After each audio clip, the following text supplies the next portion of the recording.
നമസ്കാരം. Prime time ന്യൂസിലേക്ക് എല്ലാ പ്രേക്ഷകർക്കും സ്വാഗതം. ഞാൻ പ്രജിൻ സി കണ്ണൻ. നോക്കാം വാർത്തകൾ വിശദമായി. കുവൈറ്റ് ദുരന്തത്തിൽ മരിച്ചവരുടെ കുടുംബത്തിന് എല്ലാ സഹായവും ഉറപ്പാക്കുമെന്ന് കുവൈറ്റിലെ NBTC company managing director KG Abraham. അപകടം കമ്പനിയുടെ വീഴ്ചയല്ലെങ്കിലും ഉത്തരവാദിത്തത്തിൽ നിന്ന് ഒഴിഞ്ഞു മാറില്ലെന്ന് KG എബ്രഹാം പറഞ്ഞു. മരിച്ചവരുടെ വീടുകളിൽ പോയി ബന്ധുക്കളെ ആശ്വസിപ്പിക്കും. ഷോർട്ട് സർക്യൂട്ടാണ് തീപിടുത്തത്തിന് കാരണമായതെന്ന് ഔദ്യോഗിക റിപ്പോർട്ടുകളുണ്ട്. വാർത്താ സമ്മേളനത്തിനിടെ KG എബ്രഹാം വികാരാധീനനായി. ദുരന്തം മാനസികമായി തളർത്തിയെന്ന് NBTC company managing director KG Abraham. കമ്പനിയിലെ എല്ലാവരും കുടുംബാംഗങ്ങളെപ്പോലെയാണ്. അവരെ ചേർത്ത് നിർത്തുമെന്നും കണ്ണീരോടെ KG എബ്രഹാം പറഞ്ഞു. We want our people to be our family and we used to take care of them like a family. When we lost our family members of 49, 50 people, I couldn't bear it. They were all my brothers, children. അപകടത്തിൽപ്പെട്ടവർക്ക് സാമ്പത്തിക സഹായം നൽകും. മരിച്ചവരുടെ കുടുംബത്തിന് 8 ലക്ഷം രൂപ വീതം 4 ദിവസത്തിനുള്ളിൽ നൽകുമെന്നും KG Abraham. എത്രയും പെട്ടെന്ന് അത് റിലീസ് ചെയ്യണമെന്നുള്ളതാണ് ഞങ്ങളുടെ ആഗ്രഹം. അതിനുവേണ്ടി മക്കൾ രണ്ടുപേരും ഈ ഇന്ത്യയിലുള്ള ഞങ്ങളുടെ നിന്ന് അകന്നുപോയ അവരുടെ ഓരോരുത്തരുടെയും കുടുംബത്തിൽ പോയിട്ട് അവരുടെ ഡീറ്റെയിൽ ആയിട്ടുള്ള ഡേറ്റാസ് എടുക്കും. അവരുടെ ഭാര്യ, മക്കളെ, പിന്നെ അപ്പന്, അമ്മ, അവരുടെ അതിൻ്റെ വേണ്ടിയ കാര്യങ്ങൾ, അതിൻ്റെ അക്കൗണ്ട്സ് ഡീറ്റെയിൽ അതെല്ലാം എടുത്തിട്ട് അത് കറക്റ്റായിട്ട് നമുക്ക് നാളെ കോംപ്ലിക്കേഷൻ ഉണ്ടാകാത്ത രീതിയിൽ നമ്മളത് കിട്ടിക്കഴിഞ്ഞാൽ ഉടൻ തന്നെ അത് നമ്മൾ റിലീസ് ചെയ്യുക പൈസ. ഇൻഷുറൻസ് തുകയായി 4 വർഷത്തെ ശമ്പളവും കുടുംബങ്ങൾക്ക് ലഭിക്കും. ആശ്രിതർക്ക് ജോലി നൽകുമെന്നും കമ്പനി അറിയിച്ചു. അപകടത്തിന് പിന്നാലെ ഇന്ത്യൻ എംബസിയും കേന്ദ്ര സർക്കാരും കൃത്യമായ ഇടപെടലുകൾ നടത്തി. കേരള സർക്കാരിന്റെ ഇടപെടലുകളും ആശ്വാസകരമായെന്ന് KG Abraham. Kuwait government, India government, Indian embassy, നമ്മുടെ Kerala government, especially chief minister എല്ലാം ഇത് ചെയ്തിട്ട് നമ്മുടെ മിനിസ്റ്റേഴ്സ് എല്ലാം എയർപോർട്ടിലുണ്ടായിരുന്നു. അതൊരു വലിയ റിയലി വെരി അപ്രീഷിയേറ്റബിൾ ആണ്. ഷോർട്ട് സർക്യൂട്ടാണ് ലേബർ ക്യാമ്പിലെ തീപിടുത്തത്തിന് കാരണമായതെന്ന് KG എബ്രഹാം പറഞ്ഞു. അന്വേഷണവുമായി പൂർണ്ണമായി സഹകരിക്കുമെന്നും അദ്ദേഹം വ്യക്തമാക്കി. 24 കൊച്ചി. കുവൈറ്റ് തീപിടുത്തത്തിൽ പരിക്കേറ്റ ജീവനക്കാർ മാധ്യമപ്രവർത്തകരുമായി അനുഭവങ്ങൾ പങ്കുവച്ചു. ആശുപത്രിയിൽ നിന്ന് ഡിസ്ചാർജ് ആയവരാണ് അനുഭവങ്ങൾ വിവരിച്ചത്. ബാൽക്കണിയിൽ നിൽക്കാൻ പറ്റില്ല എന്നൊരു കണ്ടീഷൻ വന്നു കഴിഞ്ഞപ്പോൾ തൊട്ടടുത്ത ബാൽക്കണിയിലോട്ട് നമ്മൾ ഷിഫ്റ്റാണ് ചെയ്തത്. ചാടിയിട്ടും കേബിളിൻ്റെ വയർ പിടിച്ചിട്ടുമാണ് നമ്മൾ ഷിഫ്റ്റായത്. ആ ഷിഫ്റ്റായ സമയത്ത് അവിടെ ഒരു 2 മിനിറ്റ് ഗ്യാപ്പ് കിട്ടി. നമ്മൾ കുഴപ്പമില്ല എന്ന് ഇവിടെ നിൽക്കാം, സർവൈവ് ചെയ്യാം എന്നുള്ളൊരു ചിന്ത വരുമ്പോഴേക്കും വീണ്ടും പുക മുകളിലോട്ട് അടിച്ചു കയറാനുണ്ടായത്. ആ സമയത്ത് അതേ കേബിളിൽ തന്നെ പിടിച്ചിട്ട് നമ്മൾ താഴോട്ട് ഇറങ്ങുകയാണുണ്ടായത്. അപ്പോൾ ഇറങ്ങുന്ന വഴിയിൽ ഞാൻ 3rd ഫ്ലോറിലാണ്. അപ്പോൾ 3rd ഫ്ലോറിൽ നിന്ന് 2nd ഫ്ലോറിൽ ബാൽക്കണിയിലോട്ട് ആദ്യം ഷിഫ്റ്റ് ആവാം, അവിടെ നിന്ന് വീണ്ടും താഴോട്ട് വരാമെന്നുള്ളൊരു കണ്ടീഷനിലായിരുന്നു. പക്ഷേ ആ വീഴുന്നിടയിൽ എൻ്റെ കയ്യിൽ നിന്ന് കേബിൾ മിസ്സായി. ഞാൻ താഴോട്ട് വീഴാണ് ഉണ്ടായത്. വയറുണ്ടായിരുന്നു വണ്ടി, കേബിളിൽ പിടിച്ചിറങ്ങിയത്. അപ്പോൾ കിച്ചൻ്റെ വെന്റിലേഷൻ പോകുന്നുണ്ട്. അപ്പോൾ ആ വെന്റിലേഷൻ നല്ലപോലെ പഴുത്തിരിക്കുക. വെന്റിലേഷനിൽ കേബിളിൽ കണക്ട് ചെയ്തിട്ടുണ്ടായിരുന്നു കിച്ചൻ്റെ വെന്റിലേഷനിൽ. ആ കേബിളിൽ പിടിച്ചാണ് ഇറങ്ങിയത്. കുവൈറ്റ് തീപിടുത്തത്തിൽ മരിച്ച 4 പേരുടെ കൂടി സംസ്കാരം ഇന്ന് നടന്നു. 100 കണക്കിന് ആളുകളാണ് ആദരാഞ്ജലി അർപ്പിച്ചത്. തിരുവല്ല മേപ്രാൽ സ്വദേശി തോമസ് ഹ്യൂമൻ, ഇത്തിത്താന സ്വദേശി ശ്രീഹരി, പായിപ്പാട് സ്വദേശി ഷിബു എന്നിവരുടെ സംസ്കാരം നാളെ നടക്കും. കുവൈറ്റ് തീപിടുത്തത്തിൽ മരിച്ച 4 പേരുടെ മൃതദേഹങ്ങളാണ് ഇന്ന് സംസ്കരിച്ചത്. എങ്ങും ഹൃദയഭേദകമായിരുന്നു കാഴ്ചകൾ. ഇടപ്പോൺ ജോസ്കോ ആശുപത്രിയിൽ സൂക്ഷിച്ചിരുന്ന പന്തളം സ്വദേശി ആകാശ് ശശിധരന്റെ മൃതദേഹം രാവിലെ 11 മണിയോടെയാണ് വീട്ടിലെത്തിച്ചത്. കേന്ദ്രമന്ത്രി ജോർജ് കുര്യൻ, കൃഷിമന്ത്രി P Prasad, deputy speaker Chittayam Gopakumar എന്നിവർ അന്തിമോപചാരം അർപ്പിച്ചു. ഉച്ചയ്ക്ക് 2 മണിയോടെ മുടിയൂർക്കോണത്തെ വീട്ടുവളപ്പിലായിരുന്നു ആകാശ് ശശിധരന്റെ സംസ്കാര ചടങ്ങുകൾ.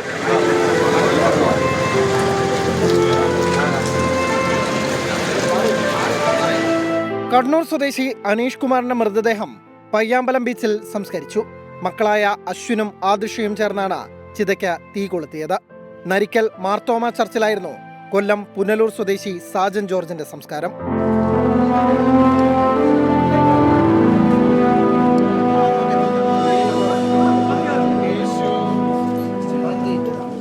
കൊല്ലം വെള്ളച്ചിൽക്കാല സ്വദേശി ലൂക്കോസിന്റെ സംസ്കാരം പെന്തക്കോസ്ത സഭയുടെ ഫെയ്ത്ത് ഹോം സെമിത്തേരിയിൽ നടന്നു.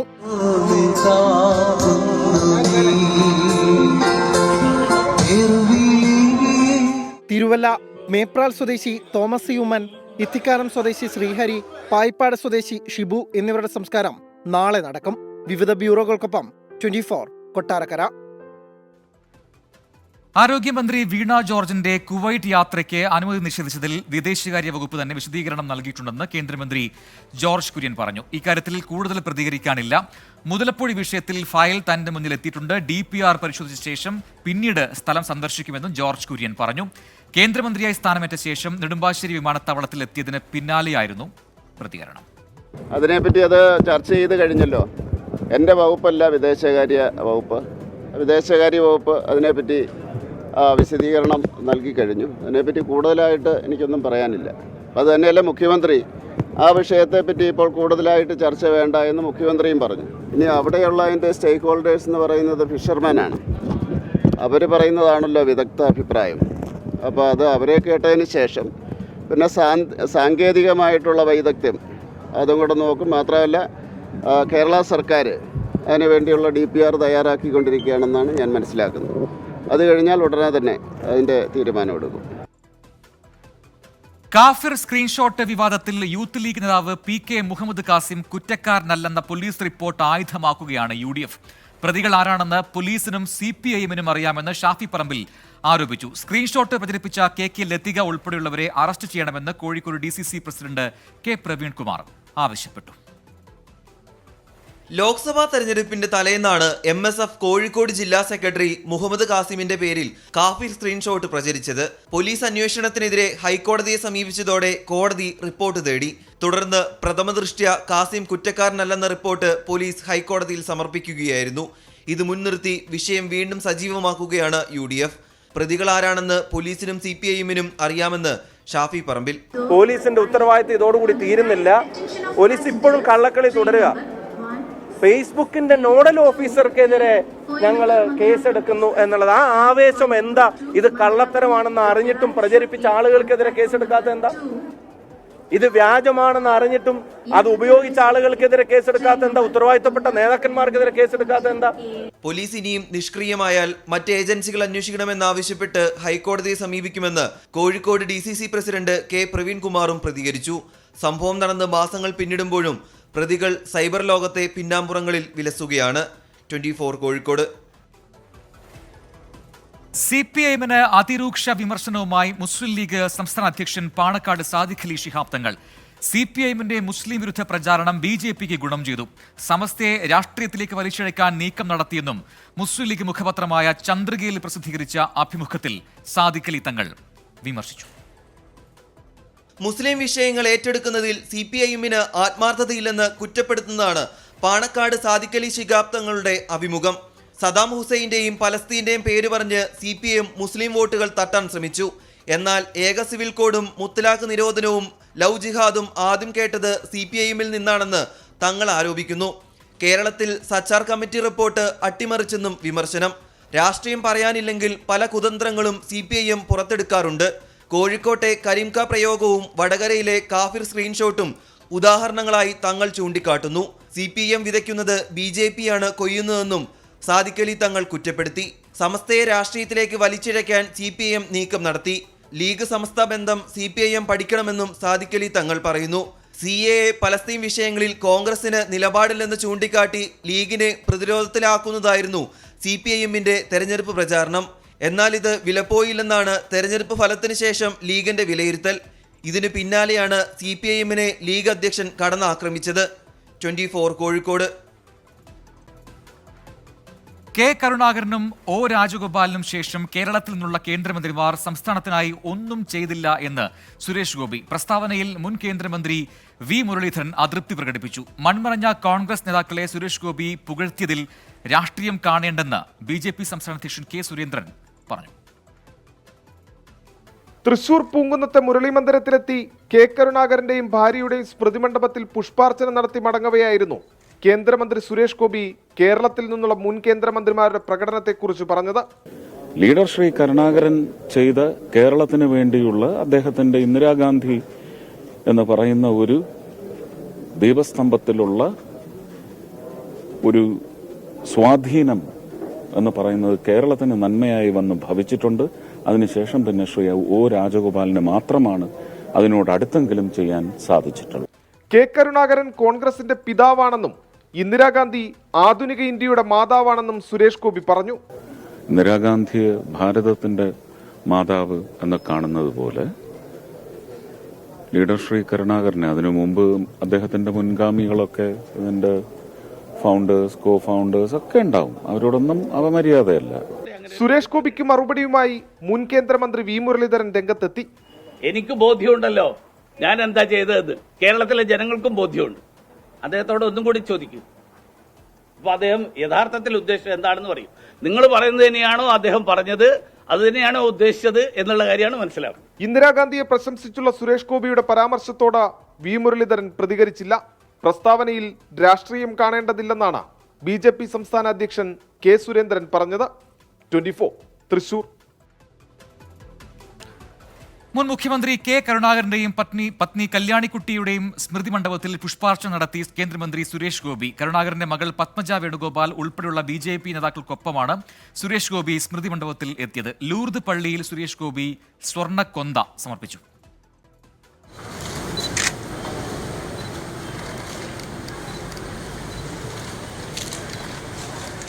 രാവിലെ BJP പ്രവർത്തകർക്കും കെ കരുണാകരന്റെ മകൾ പത്മജ വേണുഗോപാലിനുമൊപ്പം സ്മൃതി കുടീരത്തിലെത്തിയാണ് സുരേഷ് ഗോപി പുഷ്പാർച്ചന നടത്തിയത്. കേരളം കണ്ട കരുത്തനായ ഭരണാധികാരിയാണ് കെ കരുണാകരനെന്നും സന്ദർശനത്തിൽ രാഷ്ട്രീയമില്ലെന്നും സുരേഷ് ഗോപി. എന്റെ തലമുറയിലെ ഒരുപക്ഷെ ധീരനായ ഒരു ഭരണകർത്താവ് എന്ന നിലയ്ക്ക് ആരാധന തീർച്ചയായിട്ടും ആ വ്യക്തിയോടാണ്. പിന്നാലെ ലൂർദ് പള്ളിയിലെത്തി സുരേഷ് ഗോപി സ്വർണ്ണക്കൊന്ത സമർപ്പിച്ചു.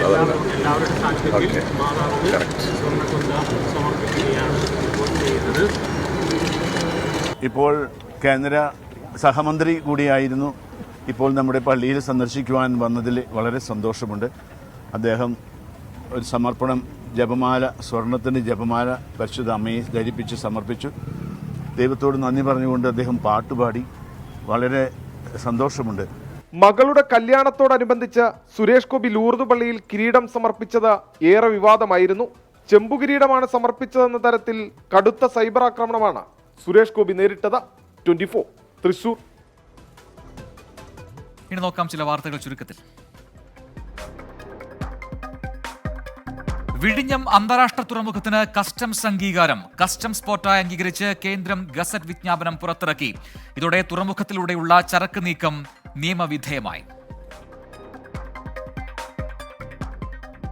തൃശൂർ, പാലക്കാട് ജില്ലകളിൽ വിവിധയിടങ്ങളിൽ നേരിയ ഭൂചലനം. 3.1 തീവ്രത രേഖപ്പെടുത്തി. കുന്നംകുളത്ത് നിരവധി വീടുകൾക്ക് വിള്ളൽ വീണു. ആശങ്കപ്പെടേണ്ട സാഹചര്യമില്ലെന്ന് അധികൃതർ. നടനും നിർമ്മാതാവുമായ സൗബിൻ ഷാഹിറിനെ എൻഫോഴ്സ്മെന്റ് ഡയറക്ടറേറ്റ് ചോദ്യം ചെയ്തു. മഞ്ഞുമ്മൽ ബോയ്സ് സിനിമയുമായി ബന്ധപ്പെട്ട സാമ്പത്തിക തട്ടിപ്പ് പരാതിയിലാണ് നടപടി. സഹനിർമ്മാതാവ് ഷോൺ ആന്റണിയെ നേരത്തെ ചോദ്യം ചെയ്തിരുന്നു.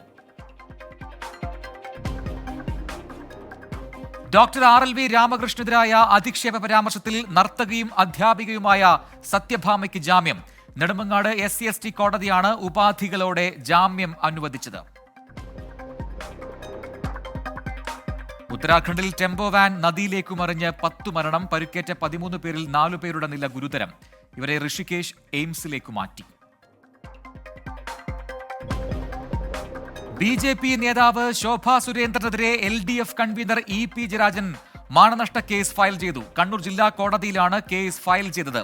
BJPയിൽ ചേരാൻ EP ജയരാജൻ ഡൽഹിയിൽ പോയെന്ന പ്രസ്താവനയ്ക്കെതിരെയാണ് കേസ്. ഇനി മറ്റൊരു റിപ്പോർട്ടിലേക്ക്. കോട്ടയം ചിങ്ങവനം പോലീസ് സ്റ്റേഷനിൽ 2 പോലീസ് ഉദ്യോഗസ്ഥർ തമ്മിൽ ഏറ്റുമുട്ടി. സംഘർഷത്തിനിടെ ഒരാളുടെ തലയ്ക്ക് ഗുരുതരമായി പരിക്കേൽക്കുകയും ചെയ്തു. വാഹനം പാർക്ക് ചെയ്യുന്നതിനെ ചൊല്ലിയുണ്ടായ തർക്കമാണ് സംഘർഷത്തിൽ കലാശിച്ചത്. പ്രാഥമിക അന്വേഷണത്തിന്റെ അടിസ്ഥാനത്തിൽ ഇരുവരെയും സസ്പെൻഡ് ചെയ്തു. ഉച്ചയ്ക്ക് 1 മണിയോടെയാണ് ചിങ്ങവനം പോലീസ് സ്റ്റേഷനിൽ 2 CPOമാർ തമ്മിൽ കയ്യാങ്കളിയുണ്ടായത്. ബൈക്ക് പാർക്ക് ചെയ്യുന്നതിനെ ചൊല്ലിയുണ്ടായ തർക്കം സംഘർഷത്തിൽ കലാശിക്കുകയായിരുന്നു. പരാതി നൽകാനെത്തിയവരും പ്രതികളും സ്റ്റേഷനിൽ ഉള്ളപ്പോഴാണ് പോലീസ് ഉദ്യോഗസ്ഥർ തമ്മിൽ ഏറ്റുമുട്ടിയത്. സിവിൽ പോലീസ് ഓഫീസർമാരായ സുധീഷും ബോസ്കോയും തമ്മിലായിരുന്നു കയ്യാങ്കളി. സംഘർഷത്തിനിടെ ജനലിൽ തലയിടിച്ച് സുധീഷിന്റെ തലയ്ക്ക് പരിക്കേറ്റു. സ്റ്റേഷന് മുന്നിൽ ബൈക്ക് പാർക്ക് ചെയ്തതിനെ ചൊല്ലി ഇരുവരും തമ്മിൽ നേരത്തെയും വാക്കുതർക്കമുണ്ടായിരുന്നു. ഇതിന്റെ തുടർച്ചയായിരുന്നു ഇന്ന് നടന്ന സംഭവങ്ങൾ. SIയോട് പരാതിപ്പെട്ട ശേഷം സുധീഷ് ബഹളം വെച്ച് സ്റ്റേഷനിൽ നിന്ന് പുറത്തേക്കോടി. പിന്നാലെ മറ്റ് പോലീസുകാരെത്തി ഇദ്ദേഹത്തെ ജീപ്പിൽ കയറ്റി ആശുപത്രിയിൽ കൊണ്ടുപോകുകയായിരുന്നു. സംഭവത്തിൽ 2 പോലീസ് ഉദ്യോഗസ്ഥരെയും അന്വേഷണ വിധേയമായി സസ്പെൻഡ് ചെയ്തു. പ്രാഥമിക റിപ്പോർട്ടിന്റെ അടിസ്ഥാനത്തിൽ കോട്ടയം SP K കാർത്തിക്കാണ് നടപടിയെടുത്തത്. ഡിവൈഎസ്പിയോട് വിശദമായ റിപ്പോർട്ട് ആവശ്യപ്പെട്ടിട്ടുണ്ട്.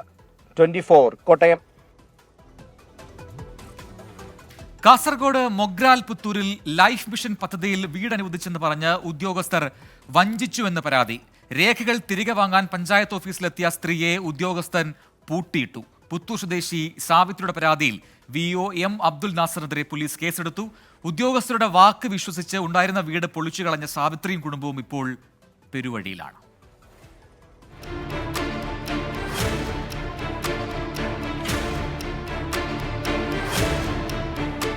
സാവിത്രി വീടിനായി ലൈഫ് മിഷനിലും പ്രധാനമന്ത്രി ആവാസ് യോജനയിലും അപേക്ഷ നൽകിയിരുന്നു. ലൈഫ് പദ്ധതിയിൽ പേരുണ്ടെന്ന് പഞ്ചായത്ത് ഓഫീസിൽ നിന്ന് അറിയിച്ചു.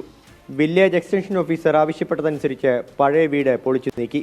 ഭൂമി സംബന്ധമായ രേഖകളും കരാർ രേഖകളും കൈമാറുകയും ചെയ്തു. എല്ലാം കഴിഞ്ഞപ്പോഴാണ് വീട് അനുവദിച്ചത് മറ്റൊരു സാവിത്രിക്കാണെന്നും പേര് മാറിപ്പോയതാണെന്നും പറഞ്ഞ് ഉദ്യോഗസ്ഥർ കൈമലർത്തിയത്. വനിതാ കമ്മീഷനിൽ പരാതി നൽകിയ സാവിത്രി പഞ്ചായത്തിൽ നിന്ന് രേഖകൾ തിരികെ വാങ്ങാനെത്തിയപ്പോൾ VO M അബ്ദുൽ നാസർ മുറിയിൽ പൂട്ടിയിട്ടെന്നാണ് ആരോപണം. പോയി എനിക്ക് പേടിച്ചിട്ട് ഞാൻ അവിടെ തട്ടി ആർട്ടതായിട്ട് പേടിച്ചിട്ട് അടിച്ചിട്ട് പോയല്ലേ അയാൾ. ഇപ്പോൾ പോലീസ് ഞങ്ങൾ കൊടുത്തിട്ട അയാൾ തന്നെ കൊടുത്തിട്ട് പോലീസ് വന്നു. മഴ പെയ്തതോടെ ടാർപോളിൻ ഷീറ്റ് കൊണ്ട് മറച്ച ഷെഡിൽ കുടുംബത്തിന് താമസിക്കാൻ കഴിയാതെയായി. മാനസിക വെല്ലുവിളി നേരിടുന്ന 2 മക്കളുമൊത്ത് വാടക വീട്ടിലാണ് ഇപ്പോൾ താമസം. സാവിത്രി നൽകിയ പരാതിയിൽ VOക്കെതിരെ കാസർഗോഡ് പോലീസ് കേസെടുത്തിട്ടുണ്ട്. പൂട്ടിയിട്ടെന്ന പരാതി തെറ്റാണെന്നാണ് അബ്ദുൽ നാസറിന്റെ വാദം. വീട് നിർമ്മാണത്തിന് ഫണ്ട് നൽകാത്തതിനാൽ സാവിത്രി തന്നെ കയ്യേറ്റം ചെയ്യാൻ ശ്രമിച്ചെന്നും ഔദ്യോഗിക കൃത്യനിർവഹണം തടസ്സപ്പെടുത്തിയെന്നുമുള്ള അബ്ദുൽ നാസറിന്റെ പരാതിയിൽ സാവിത്രി, വാർഡ് മെമ്പർ പ്രമീള ഉൾപ്പെടെ 7 പേർക്കെതിരെയും കേസെടുത്തിട്ടുണ്ട്. 24 കാസർഗോഡ്. വയനാട് പനമരത്ത് തോട്ടത്തിൽ തമ്പടിച്ച 4 കാട്ടാനകളിൽ 2 എണ്ണത്തിനെ വനംവകുപ്പ് കാട്ടിലേക്ക് തുരത്തി. പുഞ്ചവയൽ പരിയാരത്തെ തോട്ടത്തിലാണ് കാട്ടാനകൾ ഉണ്ടായിരുന്നത്. വന്യമൃഗങ്ങൾ നാട്ടിൽ ഇറങ്ങുന്നത് തടയാൻ ശാശ്വതമായ സംവിധാനം വേണമെന്നാവശ്യപ്പെട്ട് നാട്ടുകാർ പ്രതിഷേധിച്ചു.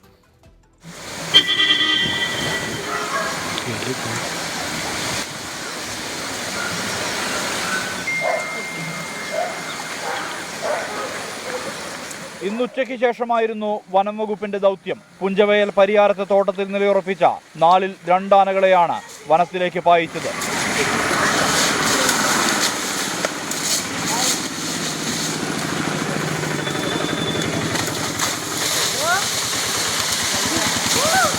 നാട്ടുകാർക്ക് ജാഗ്രതാ നിർദ്ദേശം നൽകിയ ശേഷമായിരുന്നു തുരത്തൽ. പതിവായെത്തുന്ന ആനകളെ തുരത്താൻ സ്ഥിരം സംവിധാനം വേണമെന്നാവശ്യപ്പെട്ട് മേൽനോട്ടത്തിനെത്തിയ തഹസിൽദാരുടെ വാഹനത്തിന് മുന്നിൽ നാട്ടുകാർ പ്രതിഷേധിച്ചു.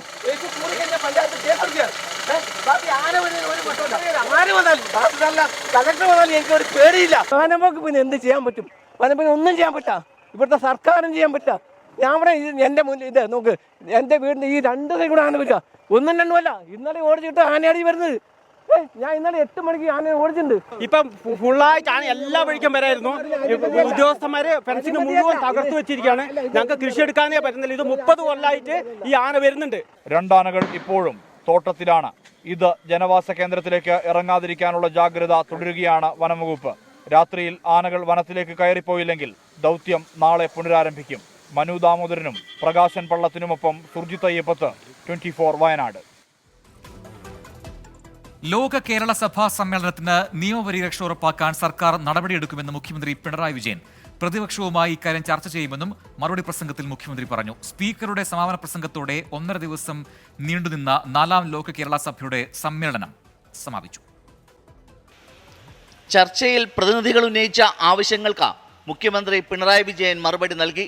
ലോക കേരള സഭാ സമ്മേളനം കൃത്യമായി ചേരുന്നതിന് നിയമം കൊണ്ടുവരണമെന്ന് പ്രതിനിധികൾ ആവശ്യപ്പെട്ടിരുന്നു. ഇക്കാര്യം ഗൗരവമായി ആലോചിക്കുമെന്നും പ്രതിപക്ഷവുമായി ചർച്ച ചെയ്ത് തുടർ നടപടി സ്വീകരിക്കുമെന്നും മുഖ്യമന്ത്രി. പ്രവാസികളെ പിഴിയുന്ന വിമാന ടിക്കറ്റ് വർധന ഒരു തരത്തിലും അംഗീകരിക്കാനാകില്ല. 10 ഇരട്ടി വരെ നിരക്ക് വർദ്ധിപ്പിക്കുകയാണ്. വിവിധ സീസൺ അത് വരുമ്പോൾ പ്രവാസികളെ പിഴിയുന്ന വിമാന ടിക്കറ്റ് നിരക്ക് വർധന അത് ഒരു തരത്തിലും അംഗീകരിക്കാൻ കഴിയുന്നതല്ല. ഇപ്പോൾ ശരാശരി 14,000 രൂപ നിരക്കുള്ള വിമാന ടിക്കറ്റുകൾക്ക് 14,000 രൂപ അതിന് കൊടുക്കേണ്ടി വരുന്നത് 1,40,000 രൂപ വരെ ഈടാക്കുന്ന നില. അപ്പോൾ യഥാർത്ഥത്തിലൊരു കൊള്ളയുടെ രീതി വരികയാണ്. ഇത് സാധാരണ നിലയിൽ അംഗീകരിക്കാൻ കഴിയുന്ന കാര്യമല്ല. കേന്ദ്ര വ്യോമയാന മന്ത്രാലയമാണ് തീരുമാനം എടുക്കേണ്ടത്. ആവശ്യമായ സമ്മർദ്ദം ചെലുത്തിക്കൊണ്ടേയിരിക്കാം. പലസ്തീന് ഐക്യദാർഢ്യം പ്രകടിപ്പിച്ച് ലോക കേരള സഭയിൽ പ്രമേയം പാസാക്കി. ഗസയിലെ കൂട്ടക്കുരുതിയിൽ നിന്ന് ഇസ്രായേൽ പിന്മാറണമെന്ന പ്രമേയം ആവശ്യപ്പെട്ടു. പലസ്തീൻ എംബസി കൈമാറിയ കഫിയ പ്രമേയ അവതാരകൻ മുഖ്യമന്ത്രിക്ക് നൽകി. പലസ്തീൻ പതാക സ്പീക്കർ AN ഷംസീർ ഏറ്റുവാങ്ങി. 7 മേഖലാ യോഗങ്ങളുടെ റിപ്പോർട്ടിംഗ് നടന്നു. 8 വിഷയാടിസ്ഥാനത്തിലുള്ള സമിതികളുടെ റിപ്പോർട്ടും ഇന്ന് ചർച്ചയായി. സ്പീക്കറുടെ സമാപന പ്രസംഗത്തോടെ 1.5 ദിവസം നീണ്ടുനിന്ന 4ാം ലോക കേരള സഭാ സമ്മേളനം സമാപിച്ചു. സമ്മേളനത്തിൽ ഉയർന്ന നിർദ്ദേശങ്ങൾ പരിശോധിച്ച സർക്കാരിന് റിപ്പോർട്ട് സമർപ്പിക്കാൻ 15-അംഗ സ്റ്റാൻഡിംഗ് കമ്മിറ്റി രൂപീകരിച്ചു. 24 തിരുവനന്തപുരം. മലപ്പുറം AR നഗർ ബാങ്ക് തട്ടിപ്പിൽ മുസ്ലിം ലീഗ് നേതാക്കൾക്ക് ആദായ നികുതി വകുപ്പിന്റെ നോട്ടീസ്. മുൻമന്ത്രി PKK ബാവ ഉൾപ്പെടെ 16 പേർക്കാണ് റിക്കവറി നോട്ടീസ് അയച്ചത്. കണക്കുകൾ ഹാജരാക്കിയില്ലെങ്കിൽ സ്വത്തുക്കൾ പിടിച്ചെടുക്കും എന്നാണ് മുന്നറിയിപ്പ്. സ്വാഭാവിക നടപടിക്രമം മാത്രമാണെന്നും കണക്കുകൾ ഹാജരാക്കണമെന്നത് അടിസ്ഥാനരഹിതമാണെന്നും ബാങ്ക് വിശദീകരിക്കുന്നു. അന്തരിച്ച 2 മുസ്ലിം ലീഗ് നേതാക്കൾ ഉൾപ്പെടെ 16 പേർക്കാണ് ആദായ നികുതി വകുപ്പ് കോഴിക്കോട് സെൻട്രൽ സർക്കിളിൽ നിന്ന് നോട്ടീസ് അയച്ചത്. AR നഗർ ബാങ്കിലെ നേതാക്കളുടെ അക്കൗണ്ടിലേക്ക് 2016 മുതൽ എത്തിയ നിക്ഷേപത്തിന്റെ സ്രോതസ് വെളിപ്പെടുത്തണമെന്നാണ് ആവശ്യം. മുസ്ലിം ലീഗ് നേതാവ് PKK ബാവ 1.18 കോടിയുടെയും വയനാട് ജില്ലാ മുൻ പ്രസിഡന്റ് PPA കരീം 1.35 കോടിയുടെയും കണക്ക് വ്യക്തമാക്കണമെന്ന് നോട്ടീസിൽ പറയുന്നു. 7 ദിവസത്തിനകം കണക്ക് നൽകിയില്ലെങ്കിൽ സ്വത്തുക്കൾ ജപ്തി ചെയ്യുമെന്ന് നോട്ടീസിലുണ്ട്. അക്കൗണ്ട് വഴിയുള്ള പണമിടപാട് വിവരങ്ങൾ തേടി നേരത്തെ നേതാക്കൾക്ക് നോട്ടീസ് നൽകിയിരുന്നു. ഇതിന് മറുപടി നൽകാതിരുന്നതോടെയാണ് ആദായ നികുതി വകുപ്പ് റിക്കവറി നോട്ടീസ് നൽകിയത്. ഒരു സബ്സ്റ്റാൻറ്റീവ് അസസ്മെന്റ് ഓർഡേഴ്സും ഒരു ലീഗ് നേതാവിനെതിരെയും ഇല്ല. പിന്നെ അതിനെന്താ ഒരു പുതുമെന്ന് എനിക്ക് മനസ്സിലാകുന്നില്ല. ഒരാൾക്കും ഒരു ലീഗ് നേതാവിനും സബ്സ്റ്റാൻറ്റീവ് അസസ്മെന്റ്സ് ഇല്ല. പ്രൊട്ടക്റ്റീവ് ഓർഡേഴ്സാണ് എല്ലാം. മുസ്ലിം ലീഗിന്റെ നിയന്ത്രണത്തിലുള്ള AR നഗർ ബാങ്കിൽ ഉടമകൾ അറിയാതെ കോടികളുടെ നിക്ഷേപം നടന്നുവെന്ന ആരോപണത്തിന് പിന്നാലെയായിരുന്നു സംസ്ഥാന സഹകരണ വകുപ്പിന്റെയും ആദായ നികുതി വകുപ്പിന്റെയും അന്വേഷണം. 24 കോഴിക്കോട്, മലപ്പുറം. ഗൂണ്ടകളും സാമൂഹിക വിരുദ്ധരുമായി ബന്ധം സ്ഥാപിക്കുന്ന പോലീസ് ഉദ്യോഗസ്ഥർക്കെതിരെ നടപടി സ്വീകരിക്കുമെന്ന് സംസ്ഥാന പോലീസ് മേധാവി ഷെയ്ഖ് ദർവേഷ് സാഹിബ്. ഉന്നത പോലീസ് ഉദ്യോഗസ്ഥരുടെ അവലോകന യോഗത്തിലായിരുന്നു DGPയുടെ ഈ മുന്നറിയിപ്പ്. വീഴ്ച വരുത്തുന്നവരെ സർവീസിൽ നിന്ന് പുറത്താക്കുമെന്നും പോലീസ് മേധാവി വ്യക്തമാക്കി. ഗുണ്ടാക്രമണങ്ങളും പോലീസിനെതിരായ വിമർശനങ്ങളും തുടരുന്ന സാഹചര്യത്തിലായിരുന്നു പോലീസ് മേധാവിയുടെ നേതൃത്വത്തിൽ അവലോകന യോഗം ചേർന്നത്. ഓപ്പറേഷൻ ആഗിന്റെ ഭാഗമായി ഗുണ്ടാ നേതാവിന്റെ വീട്ടിൽ പോലീസ് പരിശോധന നടത്തിയപ്പോൾ DYSP റാങ്കിലുള്ള ഉദ്യോഗസ്ഥനെ പിടികൂടിയതടക്കം പരാമർശിച്ചായിരുന്നു DGP ഷെയ്ഖ് ദർവേഷ് സാഹിബിന്റെ വിമർശനം. ഗുണ്ടകളുമായി ബന്ധം പുലർത്തുന്ന പോലീസ് ഉദ്യോഗസ്ഥർക്കെതിരെ മുഖം നോക്കാതെ നടപടിയെടുക്കും. പോലീസ് ഉദ്യോഗസ്ഥർക്കെതിരെയുള്ള ശിക്ഷാ നടപടികൾ നിശ്ചിത സമയത്തിനകം പൂർത്തിയാക്കുന്നതിൽ പ്രത്യേക ശ്രദ്ധ നൽകണമെന്നും ഷെയ്ഖ് ദർവേഷ് സാഹിബ് അറിയിച്ചു. സ്ത്രീകൾക്കും കുട്ടികൾക്കുമെതിരെയുള്ള അതിക്രമങ്ങൾ തടയുന്നതിനും അത്തരം കേസുകളിലെ പ്രതികളെ അറസ്റ്റ് ചെയ്യുന്നതിനും ജില്ലാ പോലീസ് മേധാവിമാർ കർശന നടപടി സ്വീകരിക്കണം. കുട്ടികളെയും സ്ത്രീകളെയും കാണാതാകുന്ന കേസുകളിൽ അന്വേഷണം ഊർജിതമാക്കണം. സൈബർ കുറ്റകൃത്യങ്ങൾ, സ്ത്രീകൾക്കും കുട്ടികൾക്കുമെതിരായ അതിക്രമങ്ങൾ, പോക്സോ കേസുകൾ എന്നിവ സംബന്ധിച്ച് നിലവിലെ സ്ഥിതി യോഗം വിലയിരുത്തി. കാപ്പ നിയമം ഉൾപ്പെടെ വിവിധ വകുപ്പുകൾ പ്രകാരം സ്വീകരിച്ച നടപടികളും യോഗം ചർച്ച ചെയ്തു. 24 തിരുവനന്തപുരം. CPIM നേതാക്കളും മന്ത്രി സജി ചെറിയാനും പങ്കെടുക്കാനിരുന്ന പരിപാടിയിൽ നിന്ന് ഇറങ്ങിപ്പോയതിൽ വിശദീകരണവുമായി മുൻ മന്ത്രി ജി സുധാകരൻ. പരിപാടി വൈകിയതോടെ മറ്റു ചടങ്ങിൽ പങ്കെടുക്കാനുള്ളതിനാലാണ് വേദി വിട്ടത്. ചടങ്ങിൽ മന്ത്രി സജി ചെറിയാൻ പങ്കെടുക്കാതിരുന്നത് ആരും വാർത്തയാക്കിയില്ലല്ലോ എന്ന് ജി സുധാകരൻ വിമർശിച്ചു. ഹരിപ്പാട് CBC വാരിയർ ഫൗണ്ടേഷൻ സംഘടിപ്പിച്ച പുരസ്കാരദാന ചടങ്ങിൽ നിന്ന് ഇറങ്ങിപ്പോയതിലാണ് മറ്റൊരു വേദിയിൽ ജി സുധാകരൻ വിശദീകരണം നൽകിയത്. 10 മണിക്ക് നിശ്ചയിച്ച പരിപാടിയിൽ 10:45 അധ്യക്ഷൻ എത്തിയില്ല, മന്ത്രിയും എത്തിയില്ല. അപ്പോൾ തന്നെ CPIM ഹരിപ്പാട് ഏരിയ സെക്രട്ടറിയോട് കാര്യം പറഞ്ഞു. 12 മണിക്ക് അടുത്ത പരിപാടി ഉള്ളത് കൊണ്ടാണ് പോയതെന്നും ജി സുധാകരൻ.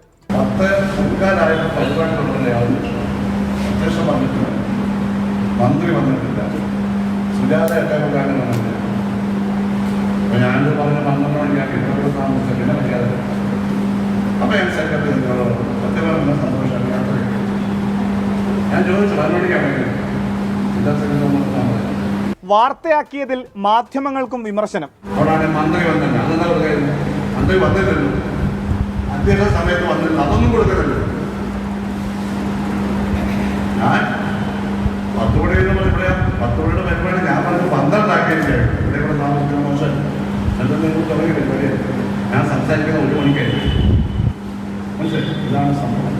CBC വാര്യർ ഫൗണ്ടേഷന്റെ പരിപാടിയിൽ പുരസ്കാരദാനത്തിനാണ് ജി സുധാകരനെ ക്ഷണിച്ചത്. CPIM കേന്ദ്ര കമ്മിറ്റി അംഗം CS സുജാത ഉദ്ഘാടകയും ജില്ലാ സെക്രട്ടറി R നാസർ അധ്യക്ഷനുമായിരുന്നു. 10 മണിക്ക് നിശ്ചയിച്ച പരിപാടി 11 മണിയോടെയാണ് തുടങ്ങിയത്. തിരക്കുകൾ മൂലം മന്ത്രി സജി ചെറിയാൻ ചടങ്ങിനെത്തിയില്ല. 24 ആലപ്പുഴ. മറ്റു ചില വാർത്തകൾ ചുരുക്കത്തിൽ. ഛത്തീസ്ഗഡിലെ നാരായൺപൂരിൽ മാവോയിസ്റ്റുകളും സുരക്ഷാ സേനയും തമ്മിലുണ്ടായ ഏറ്റുമുട്ടലിൽ 8 മാവോയിസ്റ്റുകളെ വധിച്ചു.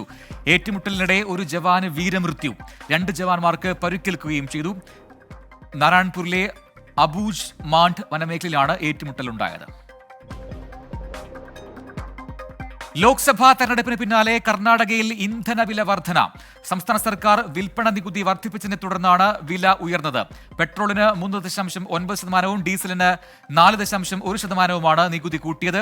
പുതിയ നികുതി വർധനയനുസരിച്ച് പെട്രോളിന് 3 രൂപയും ഡീസലിന് 3 രൂപ 50 പൈസയും കൂടും. വ്യാജ പാസ്പോർട്ട് നിർമ്മാണ കേസിൽ പോലീസുകാരന് സസ്പെൻഷൻ. തുമ്പ പോലീസ് സ്റ്റേഷനിലെ സിവിൽ പോലീസ് ഓഫീസർ അൻസിലിനെയാണ് സസ്പെൻഡ് ചെയ്തത്.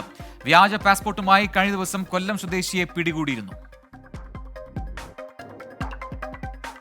കുവൈറ്റിലെ ലേബർ ക്യാമ്പിലുണ്ടായ തീപിടുത്തത്തിൽ മരിച്ച തമിഴ്നാട് സ്വദേശികളുടെ മൃതദേഹം സംസ്കരിച്ചു. ഇന്നലെ കൊച്ചിയിൽ നിന്ന് റോഡ് മാർഗമാണ് മൃതദേഹം എത്തിച്ചത്. ഇന്ന് വൈകിട്ടോടെ എല്ലാവരുടെയും സംസ്കാരം പൂർത്തിയായി. ഹജ്ജിന്റെ പ്രധാന കർമ്മങ്ങളിലൊന്നായ അറഫ സംഗമം പൂർത്തിയായി. ഹജ്ജ് തീർത്ഥാടകർ അടുത്ത കർമ്മങ്ങൾക്കായി മുസ്ദലിഫയിലേക്ക് നീങ്ങി. മിനായിലെ ജംറകളിൽ നാളെയാണ് കല്ലേറ് കർമ്മം ആരംഭിക്കുക. ഇന്നത്തെ പകൽ മുഴുവൻ ഹജ്ജ് തീർത്ഥാടകർ അറഫയിൽ സംഗമിച്ചു. ഒരേ വേഷവും മന്ത്രധ്വനികളുമായി ലോകത്തിന്റെ നാനാദിക്കുകളിൽ നിന്നെത്തിയ 20 ലക്ഷത്തോളം വരുന്ന തീർത്ഥാടകർ ആരാധനകളിൽ മുഴുകി. മാനവിക ഐക്യത്തിനും സമാധാനത്തിനും പാപമോചനത്തിനുമായി അള്ളാഹുവിനോട് മനമുരുകി പ്രാർത്ഥിച്ചു. കനത്ത ചൂടിനെ വകവെക്കാതെ ഹാജിമാരിൽ പലരും ചരിത്രപ്രസിദ്ധമായ ജബലുർ റഹ്മ മല കയറി. നമിറ പള്ളിയിൽ നടന്ന നമസ്കാരത്തിനും ഖുതുബക്കും ഷെയ്ഖ് മാഹിർ അൽ മുഅയ്ഖലി നേതൃത്വം നൽകി. അറഫ സംഗമത്തിൽ പങ്കെടുത്തവർ നവജാത ശിശുവിനെ പോലെ പാപമുക്തരാണ് എന്നാണ് വിശ്വാസം. അതുകൊണ്ട് പുതിയൊരു ജീവിതം കെട്ടിപ്പടുക്കാനുള്ള പ്രതിജ്ഞയുമായാണ് തീർത്ഥാടകർ മടങ്ങിയത്. സൂര്യൻ അസ്തമിച്ചതോടെ തീർത്ഥാടകർ അടുത്ത കർമ്മത്തിനായി മുസ്ദലിഫയിലേക്ക് പുറപ്പെട്ടു. മുസ്ദലിഫയിൽ ടെന്റ് സൗകര്യമില്ല. തുറന്ന മൈതാനത്താണ് ഇന്ന് രാത്രി ഹാജിമാർ കഴിയുന്നത്.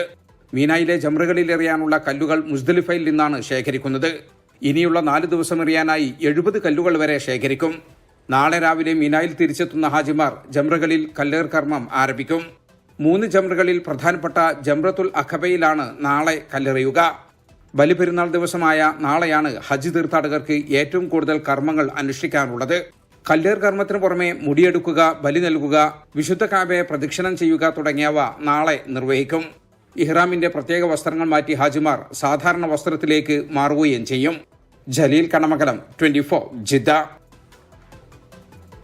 മഴയൊന്ന് ആർത്തു പെയ്താൽ വീടിന്റെ മേൽക്കൂര തകർന്നു വീഴുമോ എന്ന് പേടിച്ചു കഴിയുന്ന പാലക്കാട് മലമ്പുഴയിലെ 4 കുടുംബത്തിന് ആശ്വാസം. 90 ദിവസത്തിനുള്ളിൽ വീട് വെച്ച് നൽകുമെന്ന് Nehru group of chairman doctor P Krishnadas പ്രഖ്യാപിച്ചു. 24 വാർത്തയെ തുടർന്നാണ് ഈ ഇടപെടൽ. അതിയായ സന്തോഷമെന്ന് കുടുംബം പ്രതികരിച്ചു. 24 ബിഗ് ഇമ്പാക്ട്. ഞങ്ങൾക്കൊരു പുതിയ വീട് വെച്ചായിരുന്നു, കടക്കാനും പഠിക്കാനൊക്കെ. അവിടെ ഇരുന്ന് പഠിക്കാനൊക്കെ പേടി എനിക്ക്. മഴ വരുമ്പോഴേക്ക് പേടിയാവും. മഴ വരുന്നത് കണ്ട ഒരു ചാറ്റിൽ കയറ്റി ഞങ്ങൾ പെട്ടെന്ന് അവിടേക്ക് പോകും പേടിയായിട്ട്. പാലക്കാട് മലമ്പുഴയിലെ വിജയാനന്ദൻ രജനി ദമ്പതികളുടെ വീട്ടിൽ ഇന്നലെ കണ്ട കാഴ്ചയാണിത്. മഴയിൽ തകർന്നു വീണ കൂരയ്ക്ക് മുന്നിൽ നിസ്സഹായരായി ഒരു അച്ഛനും അമ്മയും.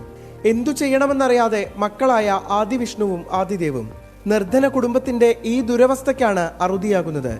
24 വാർത്ത ശ്രദ്ധയിൽപ്പെട്ട Nehru group chairman doctor P Krishnadas 90 ദിവസത്തിനകം കുടുംബത്തിന് വീട് വെച്ച് നൽകുമെന്ന് പ്രഖ്യാപിച്ചു.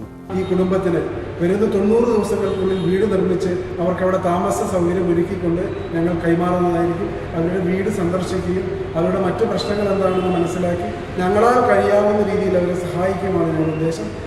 വീടൊരുങ്ങുന്നുവെന്നറിഞ്ഞതോടെ കുടുംബം അളവറ്റ സന്തോഷത്തിലാണ്. വളരെയധികം സന്തോഷമുണ്ട്. കാരണം പറഞ്ഞറിയിക്കാൻ പറ്റാത്ത സന്തോഷമുണ്ട്. അവർക്ക് ഒരുപാട് ആരോഗ്യ സൗഖ്യം കൊടുക്കട്ടെ, അത്രയും എനിക്ക് പറയാനുള്ളൂ. സന്തോഷമായി എനിക്ക്. സന്തോഷമായി. അദ്ദേഹത്തോട് ആണെങ്കിൽ ഒരു താങ്ക്സ് പറഞ്ഞോ? താങ്ക്സ്. ഒരു വാർത്ത എങ്ങനെ അവരുടെ ജീവിതങ്ങൾക്ക് നിറം നൽകുന്നു എന്നുള്ളത് നേരിൽ കണ്ട നിമിഷങ്ങളാണ് നമ്മുടെ മുന്നിൽ പോയത്. അതിൽ ഒരുപാട് നന്ദി. നെഹ്റു ഗ്രൂപ്പിന് നന്ദി, 24ന് നന്ദി. ലൈഫ് പദ്ധതിയിൽ അപേക്ഷിച്ചിരുന്നെങ്കിലും ഇവർ മുൻഗണനാ പട്ടികയിൽ ഉൾപ്പെട്ടിരുന്നില്ല. ഇതോടെ അടച്ചുറപ്പുള്ള വീടെന്ന സ്വപ്നം അന്യമായിരുന്നു. 24 വാർത്തയ്ക്ക് പിന്നാലെ വീണ്ടും അതിന് ചിറകുമുളച്ചിരിക്കുകയാണ്. ഉടൻ സ്ഥലം സന്ദർശിക്കുമെന്ന് നെഹ്റു ഗ്രൂപ്പ് അറിയിച്ചു.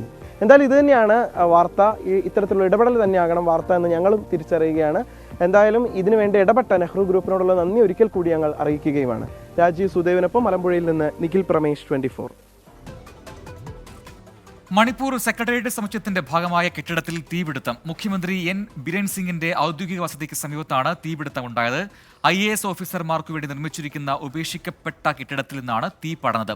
വൈകിട്ട് 5 മണിയോടെയായിരുന്നു സംഭവം. ഉടൻ തന്നെ അഗ്നിശമന രക്ഷാസേന എത്തി തീ നിയന്ത്രണ വിധേയമാക്കി.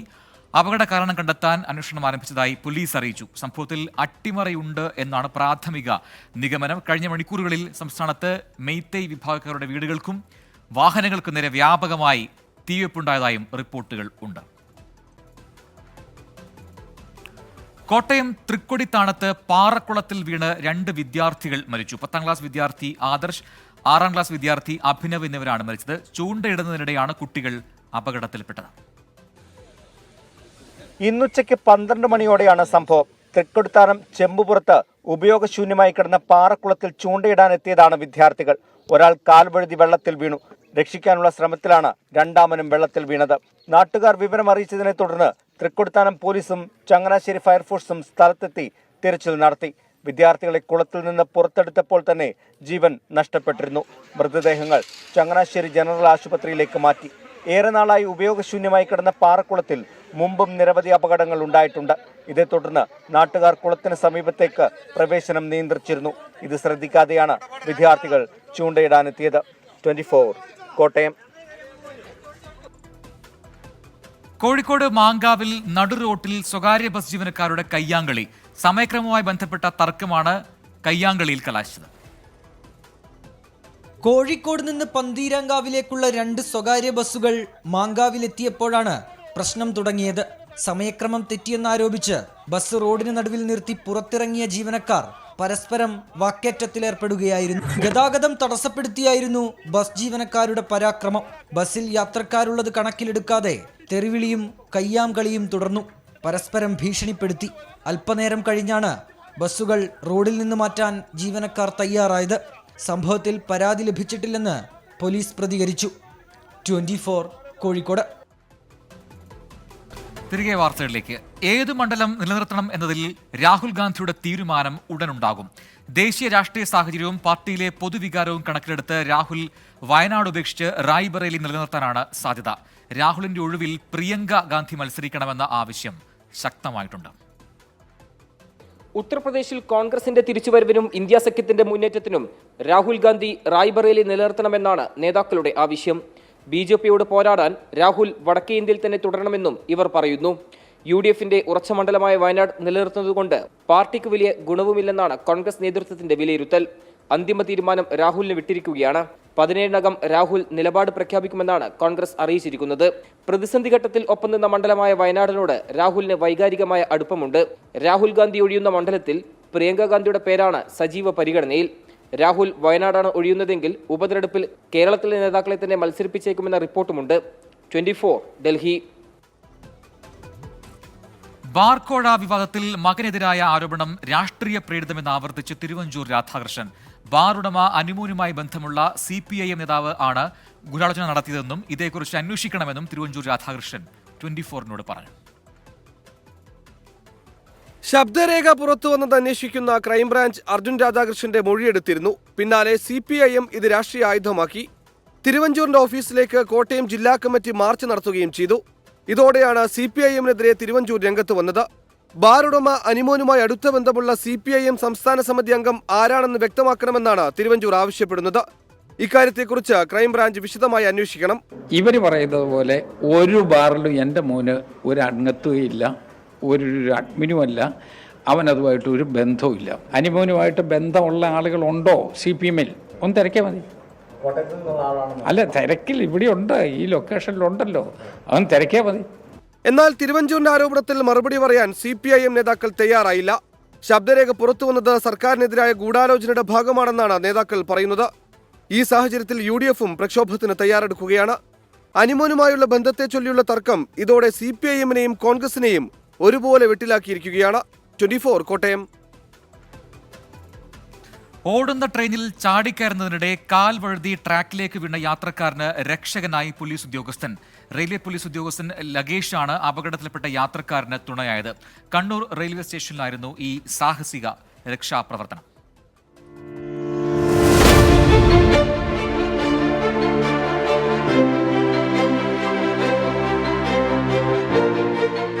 മെയ് 26 നടന്ന രക്ഷപ്പെടുത്തലിന്റെ CCTV ദൃശ്യങ്ങൾ. മരണത്തിന്റെ ട്രാക്കിൽ നിന്ന് ജീവിതത്തിലേക്ക് മിന്നൽ വേഗത്തിലെത്തിയ ദൈവത്തിന്റെ കൈ. അഹമ്മദാബാദിലേക്ക് പോവുകയായിരുന്ന യാത്രക്കാരൻ കണ്ണൂരിൽ ട്രെയിൻ നിർത്തിയപ്പോൾ വെള്ളം വാങ്ങാൻ പുറത്തിറങ്ങി. ഇതിനിടെ ട്രെയിൻ നീങ്ങി. ഓടിക്കയറാൻ ശ്രമിക്കുന്നതിനിടെ കാൽ വഴുതി ട്രാക്കിലേക്ക് വീണു. കണ്ണൂർ ഇരിണാവ് സ്വദേശിയായ സിവിൽ പോലീസ് ഓഫീസർ ലഗേഷാണ് യാത്രക്കാരനെ സാഹസികമായി രക്ഷപ്പെടുത്തിയത്. അയാളൊരു ധൈര്യം കൊണ്ട് മാത്രം ആദ്യം ഇതുണ്ടായത്. പിന്നെ ഞാൻ കൈ പിടിക്കാൻ വേണ്ടി പോകുന്ന സമയത്ത് ആദ്യം കൈ പിടുത്തം കിട്ടിയിട്ടുണ്ടായിരുന്നില്ല. രണ്ടാമത് ഞാൻ തിരിച്ചാദ്യം പോയി ഇടത് കൈ കൊണ്ട് അയാൾ ഇടത് കൈ പിടിക്കുകയും പിന്നെ ട്രെയിനും പിടിച്ച് ഒരു 2 കമ്പാർട്ട്മെൻറ്റ് ദൂരം അതിൻ്റെ കൂടെ തന്നെ ഓടി. മനസാന്നിധ്യം കൈവിടാതെ ലഗേഷ് നീട്ടിയ ആ കരങ്ങൾക്ക് ഒരു ജീവന്റെ വിലയുണ്ട്. നിസാര പരിക്കുകളോടെ യാത്രക്കാരൻ തിരികെ ജീവിതയാത്രയിലേക്ക്. 24 കണ്ണൂർ.